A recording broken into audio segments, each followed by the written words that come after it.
Hello friends, good morning. कसे आहात तुम्ही सगळे? तर आज सकाळी सकाळी मस्त चहाने सुरुवात करूया. आणि चहासोबत मी मस्त ब्राऊन ब्रेड असे गरम करून घेतलेले आहेत आणि मला आवडतात ते चहासोबत खायला. तर कसं आहे, मैद्याचे ब्रेड खाण्यापेक्षा हे ब्राऊन ब्रेड चांगले असतात, कारण मैद्याचं जर खाल्लं ना तर पोटात अशी थप्पी बसल्यासारखं होऊन जातं. तर बदल म्हणून म्हटलं चला आज आपण ब्राऊन ब्रेड मस्त गरम करून घेऊया म्हटलं चहासोबत.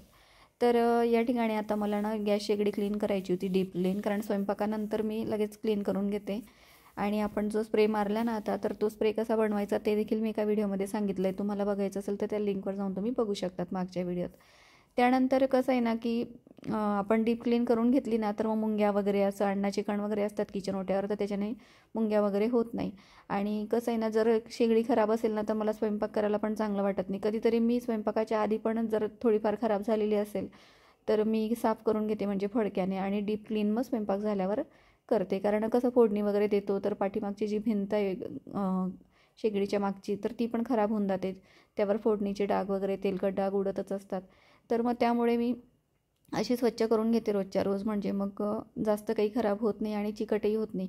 खूप दिवसांनी केली की मग ते चिकट डाग पण निघत नाही.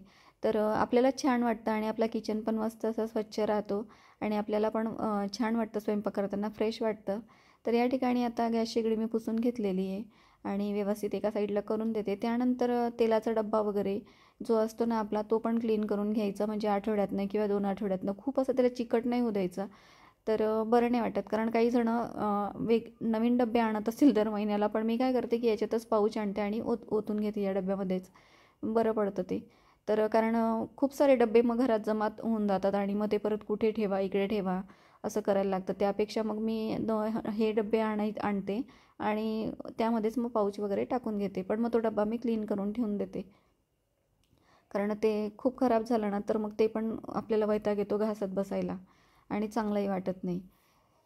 त्यानंतर आता सगळं आवरून झालेलं होतं आणि म्हटलं चला आज मस्त काहीतरी छान रेसिपी दाखवूया तुम्हाला. तर या ठिकाणी मी ना आज पोहे घेतले 1 वाटीभर. त्यानंतर हे घेतले, चणे घेतलेले आहेत, चणे म्हणजे फुटाणे, आणि मुरमुरे घेतले 2 वाटी. तर ते सगळे मिक्सरमध्ये बारीक करून घेणार आहे मी. आधी मी वेगवेगळंच करून घेतलं, ते एकत्र मावलंही नसतं आणि वेगवेगळं तुम्हाला दाखवायला बरं पडेल म्हटलं. तर या ठिकाणी पोहे देखील बारीक करून घेतले, फुटाणे केले बारीक, आणि मुरमुरे देखील. तर तिघं आता आपल्याला एकत्र करून द्यायचं आहे. 1 वाटी फुटाणे होते, तर त्याचं एवढं हे झालेलं आहे पीठ. तर फुटाण्याची साल वगैरे मी काही काढली नाही, डायरेक्ट बारीक केले. जे मऊवाले फुटाणे असतात ना आपले, ते घेतलेले मी, म्हणजे ते काबुली फुटाणे नाही घ्यायचे, ते खूप हार्ड असतात. त्यानंतर मीठ घातलं आहे चवीनुसार. ओवा घालायचा आहे 2 चमचे, आपल्याला हातावर थोडासा चोळून घ्यायचा आहे त्याला. आणि त्यामध्ये आता आपल्याला घालायचं आहे हळद घातली आहे अर्धा चमचा. त्यानंतर जिरे घातलं 1 चमचा, लाल तिखट घातलं आहे 1.5 चमचा, धणेपूड घालायची आपल्याला, 2 चमचे धणेपूड घातलेली आहे.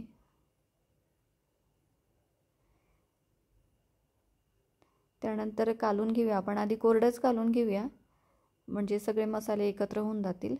आणि तेल गरम करून घेतलं होतं मी 4 चमचे, पोहेचे 4 चमचे, आणि ते थोडंसं कोमट झालं की मग यामध्ये आपण टाकणार आहेत, म्हणजे त्याला मोहन देणार आहेत, म्हणजे मग छान आपली जी चकली ना मुरमुऱ्या फुटाण्याची ती छान येणार आहे, अगदी मस्त खुसखुशीत. तर या ठिकाणी तेल गरम करून थोडंसं कोमट झालं आणि त्यानंतर मी टाकून घेतलं त्यामध्ये. ते पण आपल्याला व्यवस्थित हाताने म्हणा किंवा चमच्याने, गरम असेल तर चमच्याने करा, आणि मग नंतर हाताने व्यवस्थित एकत्र एकजीव करून आपल्याला त्याचा उंडा तयार करून घ्यायचा आहे. लागेल तसं पाणी घालायचं आहे, एकदम पाणी घालू नका त्यामध्ये. तर या ठिकाणी सगळं एकजीव झालेलं आहे आपलं. तर याचं आता थोडं थोडं पाणी घालून मी उंडा करून घेते, म्हणजे किती पाणी लागतं त्याप्रमाणे आपण आता उंडा करून घ्यायचा आहे. थोडासा असा मऊसर भिजवायचा आहे, म्हणजे मग चकली करताना ना त्याचे तुकडे पडणार नाही. कारण खूप असा जाड जर म्हणजे भिजवला, जाड म्हणण्यापेक्षा थोडासा कडक जर भिजवला तर मग चकली करताना आपल्याला तुटतात त्या चकल्या. त्यामुळे थोडासा मऊसर भिजवायचा आहे. तर या ठिकाणी आता उंडा तयार करून घेतला आहे आपण. पाण्याचा हात लावून त्याला छान असं मळून घेऊया परत एकदा.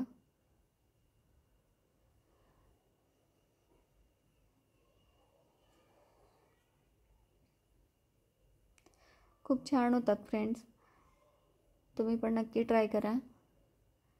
तर या ठिकाणी आता उंडा तयार झालेला आहे आपला, बाजूला ठेवून देऊया थोडा वेळ. तोपर्यंत आपण आता जे सोऱ्या आहे माझा तर तो मी स्वच्छ करून घेते काढून. तर या ठिकाणी आता उंडा बाजूला ठेवला आहे, मस्त असा 15 ते 20 मिनटं राहू दिला होता मी. त्यानंतर सोऱ्या आणलेला आहे. तर हा अंजलीचा सोऱ्या आहे, खूप छान असतो आणि जास्त असं म्हणजे आपल्याला हाताला खूप असं प्रेस पण द्यावं लागत नाही चकली करताना. कारण पूर्वीचे जे पितळीचे सोरे असायचे ना, दोघं बाजूने ज्याला हँडल असायचं त्याला खूप जोर लागतो.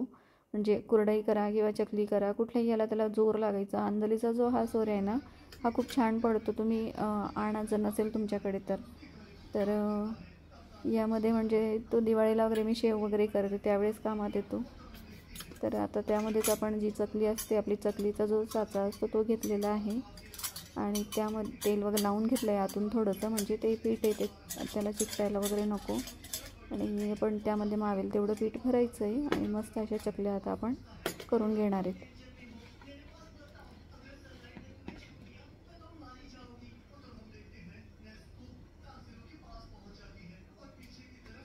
तर त्याच्यात मावेल तेवढा उंडा टाकून घेते मी. आता चकल्या करून घेते एक एक ताटात. म्हणजे मग आपल्याला एका बाजूला मी तेल पण गरम करायला ठेवलं आहे गॅसवर, म्हणजे तेल छान असं गरम होऊन जाईल. तेल चांगलं गरम करून घ्यायचं आपल्याला कडकडीत.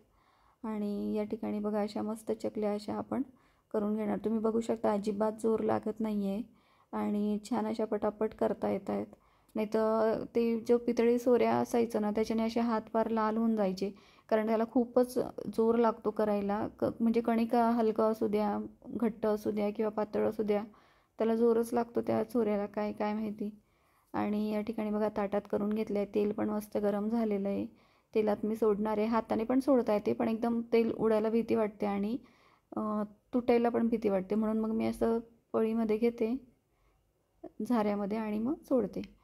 तर या ठिकाणी 2 टाकलेले आहेत. एकदम खूप जास्त पण टाकायचे नाही आहेत, कारण मग त्या तेलात विरघळू शकतात. त्यामुळे मी 2 टाकलेले आहे. आता छान दोघं बाजूने मस्त अशा फ्राय झाल्या. आपल्याला कसा पाहिजे तसा कलर घ्यायचा आहे त्याचा. खूप जास्त फ्राय करायचं असेल तर अजून तुम्ही करू शकता, पण असं मंद आचेवर मी असं केलेलं आहे आणि मस्त रेडी झालेल्या आपल्या चकल्या. तर या ठिकाणी बाकीच्याही म्हटलं करून घेते.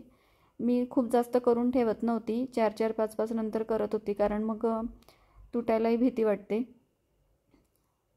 की त्या जास्त करून ठेवलं तर. म्हटलं तेवढ्या 5-5 असा करून मी तळत होते.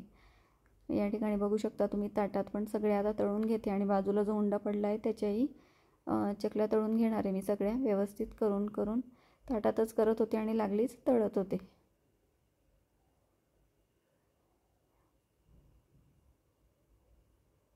तर या ठिकाणी मस्त बघू शकता तुम्ही कलर पण छान आलेला आहे आणि मस्त अशी चकली झालेली फ्रेंड्स आपली. आणि तुम्हाला जर का माझे व्हिडिओ आवडत असतील तर तुम्ही चॅनलला लाईक करा, शेअर करा, सबस्क्राईब करायला विसरू नका आणि बेल आयकॉन पण प्रेस करून ठेवा, म्हणजे नोटिफिकेशन तुम्हाला वेळोवेळी येत जाईल. आणि माझे ब्लॉग तुम्हाला कसे वाटतात नक्की मला कमेंट्समध्ये सांगत जा फ्रेंड्स. या ठिकाणी बघू शकतात खूप क्रंची झालेली आहे, मस्त झालेली अगदी चकली. तर तुम्ही पण नक्की ट्राय करा. खूप छान होतात, अगदी इन्स्टंट आणि झटपट होऊन जातात. तर खूप जास्त काही साहित्यही लागत नाही, कमी साहित्यात खूप छान अशी रेसिपी तयार होऊन जाते फ्रेंड्स. आणि असेच व्हिडिओ बघत राहा. व्हिडिओला लाईक, शेअर, सबस्क्राईब करायला विसरू नका. भेटूया पुढच्या व्हिडिओपर्यंत. बाय.